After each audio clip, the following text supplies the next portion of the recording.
Good morning, students. This is your English class. Today in this class, we are going to start chapter 4.2 of unit 4 in your English literature book. So students, let's open page number 99 in your English literature book. Now see on the top of the page. There is chapter 4.2 of unit 4. The topic is here, the Panchatantra. The topic is here, the Panchatantra. Okay, so students, now start read. The Panchatantra is an ancient Indian collection of fables in prose and verse. Panchatantra fables का एक पुराने Indian collection है जो कि pros and verge में लिखा गया था. ओके, पंचतंत्र फेबल्स का एक पुराने इंडियन कलेक्शन है जो कि both prose and verse means poetry और पोएम, प्रोज एंड पोएम में लिखा गया था. The original work was in Sanskrit which some scholars believe was composed about 2400 years ago by one पंडित विष्णु शर्मा. कुछ स्कॉलर्स ये सोचते हैं कि पंचतंत्र का जो ओरिजिनल वर्क था वो वर्क संस्कृत लैंग्वेज में लिखा गया था 2400 इयर्स पहले और उसको लिखे थे पंडित विष्णु शर्मा ने. ओके, कुछ स्कॉलर्स ये सोचते हैं कि पंचतंत्र का जो ओरिजिनल वर्क है वो संस्कृत लैंग्वेज में लिखा गया था 2400 इयर्स पहले और इसको लिखे थे एक पंडित जिनका नेम था Pandit Vishnu Sharma. It is the most frequently translated work of Indian literature. Panchatantra Indian literature में मोस्ट फ्रीक्वेंटली ट्रांसलेटेड वर्क है. More than 200 different versions have appeared in about 50 languages of the world. Versions means copies slightly different from the original. ऐसा copies है जो original से थोड़ा different है.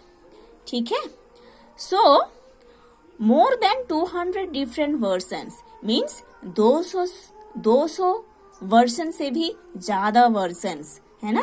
200 से भी ज्यादा वर्जन्स इसका आया था वर्ल्ड के 50 लैंग्वेजेस में.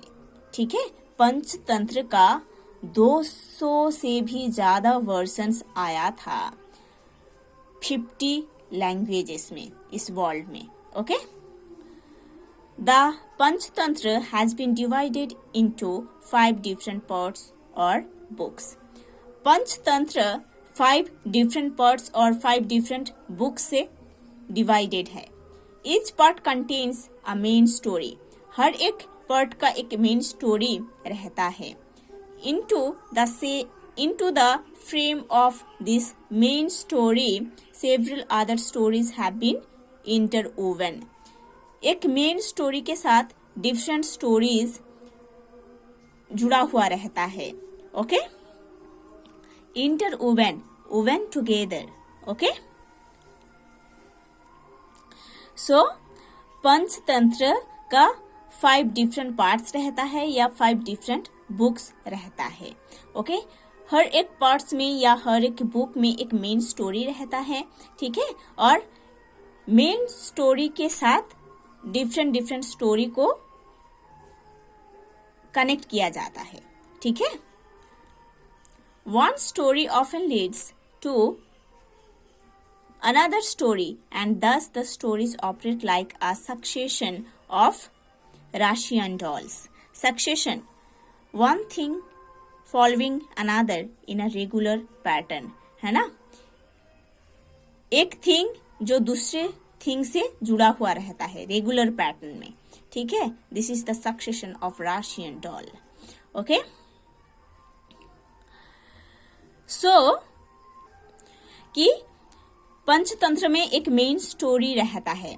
मेन स्टोरी के साथ कनेक्ट होकर डिफरेंट स्टोरी बनता है, ठीक है। जैसे कि this is the main story और the first story, this is the second, this is the third, this is the fourth, है ना, और this is the last one, है ना। ऐसे एक मेन स्टोरी के साथ दूसरा जो स्टोरीज है ऐसे कनेक्टेड रहते हैं, ठीक है।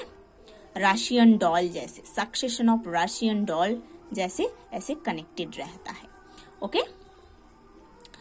One narrative opens into another, sometimes 3 or 4 deep. एक नैरेटिव जो है वो दूसरे स्टोरी में ओपन होता है।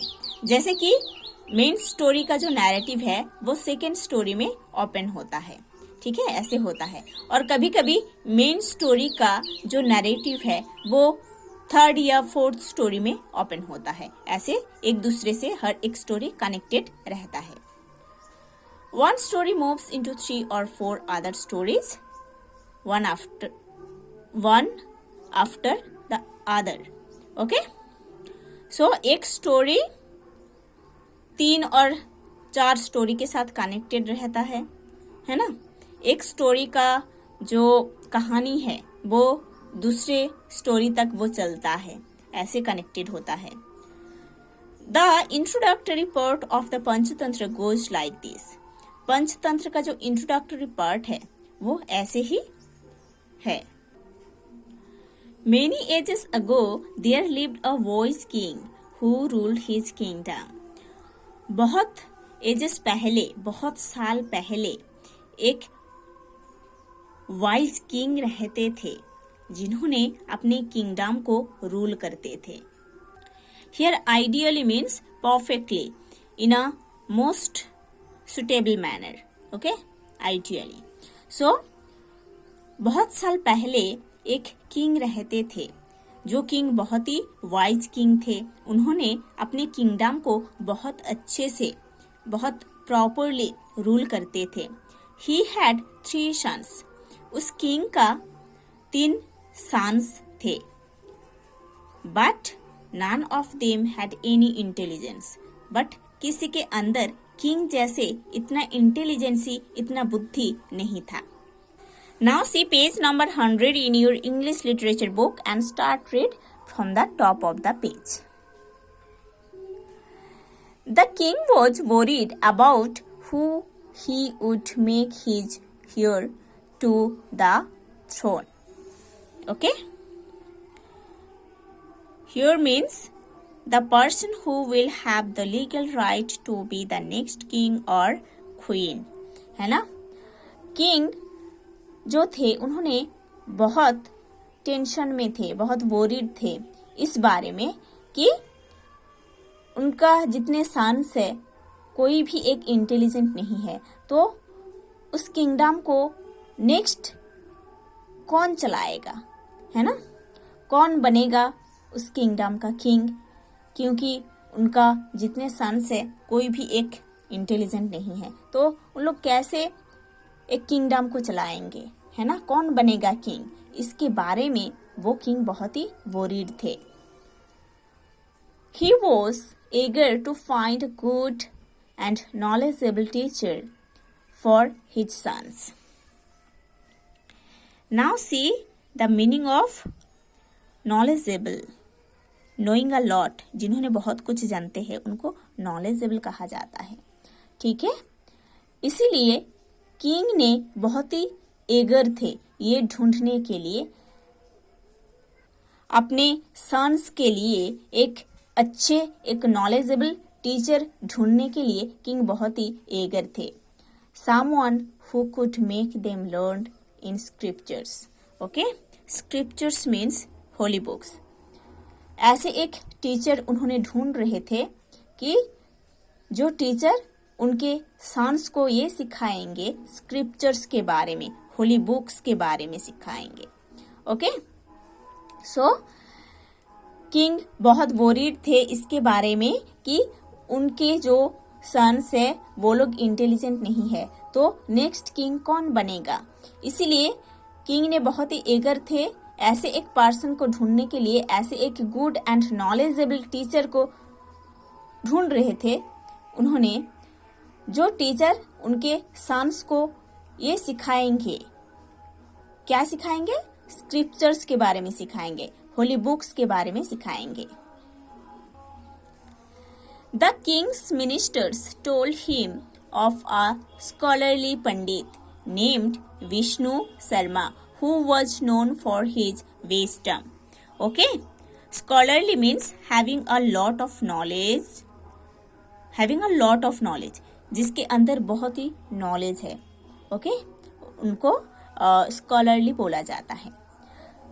तो किंग का जो मिनिस्टर थे, उन्होंने किंग को ऐसे एक नॉलेजेबल पर्सन के बारे में बताए थे जिनका नेम था पंडित विष्णु शर्मा। उन्होंने एक बहुत इंटेलिजेंट पंडित थे। But this Pandit was quite old. But ये जो पंडित विष्णु शर्मा, उन्होंने थोड़ी बुजुर्ग थे, उनका एज थोड़ा हो गया था। The king wondered if the pandit would live long enough to train his sons in scriptures. इसीलिए किंग ने ये सोच रहे थे कि इस पंडित का एज तो ज़्यादा हो गया है, ये पंडित ज़्यादा दिन तक लिव करेंगे, रहेंगे, तो मेरे जितने सन्स हैं उन लोगों को स्क्रिप्चर्स के बारे में थोड़ा टीचिंग कर देंगे, थोड़ा पढ़ाएंगे, सिखाएंगे। Even an intelligent person would take more than 12 years to master the scriptures, while the king's sons were just nincompoops. Okay? Nincompoops का मतलब है, there is the word stupid persons. एक इंटेलिजेंट पर्सन को स्क्रिप्चर सीखने में 12 साल से भी ज़्यादा टाइम लग जाता है। बट किंग का जितने सन्स थे उन लोग तो बिल्कुल स्टूपिड थे, तो उन लोगों को स्क्रिप्चर सिखाने में और भी ज़्यादा टाइम लगेगा, है ना। एक इंटेलिजेंट पर्सन को स्क्रिप्चर्स सीखने में 12 साल से ज़्यादा टाइम लग जाता है, तो किंग का जो सन्स थे उन लोग तो स्टूपिड थे, इंटेलिजेंट नहीं थे, तो उन लोगों को और भी ज़्यादा टाइम लगेगा। However, Pandit Vishnu Sharma convinced the king that he would teach the princess through a series of interesting stories, which would be more effective than the scriptures. इसीलिए पंडित विष्णु शर्मा ने किंग को कन्विंस्ड किए थे कि उन्होंने उनके जो सन्स है उन लोगों को एक इंटरेस्टिंग सीरीज में ये स्टोरी को बताएंगे जो कि स्क्रिप्चर से भी ज़्यादा इफेक्टिव रहेगा। ठीक है, पंडित विष्णु शर्मा ने किंग को कन्विंस्ड किए थे कि उन्होंने उनके जो सन्स है उन लोगों को स्क्रिप्चर्स ऐसे सिखाएंगे कि उन्होंने एक इंटरेस्टिंग स्टोरीज का एक सीरीज बनाएंगे और इंटरेस्टिंग स्टोरीज का उस सीरीज को उनके जो सन्स है उनके पास लेके आएंगे, जो कि स्क्रिप्चर से भी ज़्यादा इफेक्टिव रहेगा और उन लोग जल्दी सीख जाएंगे। The king agreed to this. इस बात पर किंग एग्री किए थे। During the process of his teaching, Vishnu Sharma compiled a collection of stories which he termed Panchatantra. Okay, compiled means put together in the form of a book, है ना। Put together in a form of a book, बहुत सारे stories को साथ में इकट्ठा करके एक बुक बनाया जाता है। ठीक है, उसको कंपाइल्ड बोलते हैं। So during the process of his teaching, जब विष्णु शर्मा ने किंग के जो सन्स उन लोगों को टीचिंग कर रहे थे, तब उन्होंने एक कलेक्शन ऑफ स्टोरीज को इकट्ठा करके एक बुक बनाए थे और उस बुक का नेम था Panchatantra. Okay, so students, you have to study to this portion. In the next class, we will study the next part of this chapter.